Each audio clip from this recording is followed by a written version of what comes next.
Hi అండి, అందరికీ నమస్కారం. ఇప్పుడు మనం చూస్తున్నది క్యారెట్ సగ్గుబియ్యంతో పాయసం అండి. చాలా బాగుంది, చాలా టేస్టీగా ఉంది. అప్పుడప్పుడు ఇలా కూడా ట్రై చేయండి. బాడీకి కూల్ చేస్తుంది, చాలా బాగా ఉపయోగం ఉంటుందండి. ఈ ఎండాకాలంలో ఇలా ట్రై చేయండి. టేస్ట్ అయితే చాలా బాగుంది. ఇప్పుడు మనం అది ఎలా చేయాలన్నది చూద్దాం. ఇప్పుడు మనం ఇంట్లో ఉన్న డ్రై ఫ్రూట్స్ తీసుకోండి. నేను ఈ విధంగా సన్నగా కట్ చేసి పెట్టుకున్నాను అనమాట. ఇంట్లో మీకు అవైలబుల్గా ఉంటే అవి తీసుకోండి. ఒక కప్పు ఇలా సగ్గుబియ్యం, ఒక కప్పు క్యారెట్ తురుమండి తీసుకోండి. ఇలా తీసుకున్న తర్వాత ఒక 2 కప్పుల వరకు వాటర్ పెట్టుకుని ఇలా మరిగించుకున్న తర్వాత ఒక గిన్నెలో తీసుకోండి సెపరేట్గా. ఇప్పుడు సగ్గుబియ్యంలో వాటర్ వేసి బాగా కడగండి. కడిగిన తర్వాత దీన్ని పక్కన పెట్టేయండి. ఇలా పక్కన పెట్టేసిన తర్వాత ఇప్పుడైతే స్టవ్ వెలిగించుకొని ప్యాన్ పెట్టుకుని 1 స్పూన్ వరకు ఆయిల్ వేయండి. ఆయిల్ వేసిన తర్వాత ఇప్పుడు సన్నగా కట్ చేసుకున్న డ్రై ఫ్రూట్స్ అన్నీ వేసేసి వేపండి. లైట్గా చిన్న మంట మీద వేపుకోండి. ఇలా వేగిన తర్వాత దీన్ని సెపరేట్గా తీసేయండి.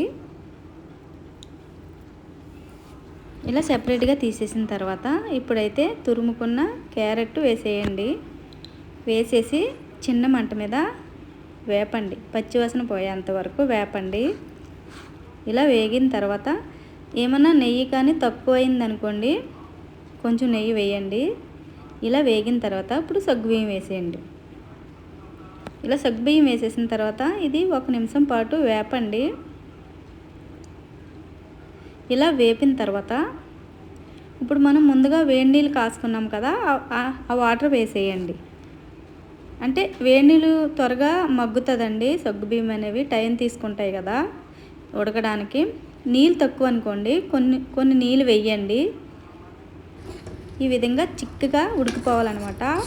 హాఫ్ ఉడికాయి కదా, ఇప్పుడైతే ఇందులో పాలు పోసుకోండి.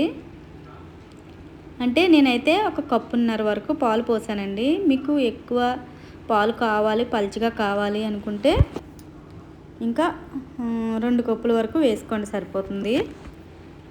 నేను ఇలా 1 కప్పున్నర వేసానండి పాలు. ఇవి బ్లాక్గా ఉన్నాయి ఏమనుకుంటున్నారా? అంటే ప్యాన్లో వేపాం కదండి డ్రై ఫ్రూట్స్, దానికి సంబంధించినవి అన్నమాట. ఇప్పుడు ఇలా థిక్గా అయిన తర్వాత ఇప్పుడు షుగర్ వేయండి, పంచదార వేసుకోండి. లేదంటే పంచదార ప్లేస్లో బెల్లం కూడా వేసుకోవచ్చు.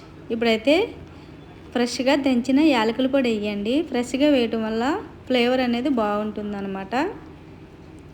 ఇలా వేసేసి మొత్తం కలుపుకోండి. ఇలా కలిపిన తర్వాత ఇప్పుడు డ్రై ఫ్రూట్స్ వేపినవి వేసేసుకోండి. అలాగే ఉంటే కనుక కొద్దిగా కుంకుమ పువ్వు కూడా వేయండి, లేదంటే స్కిప్ చేయండి. ఇప్పుడు ఇలా వేసిన తర్వాత 2 పొంగులు వచ్చిన తర్వాత ఈ విధంగా థిక్గా అవుతుందండి. చూసారా, ఈ విధంగా అనమాట. ఒకసారి కలిపిన తర్వాత 2 పొంగులు వచ్చిన తర్వాత ఇలా ఈ విధంగా థిక్గా అవుతుంది.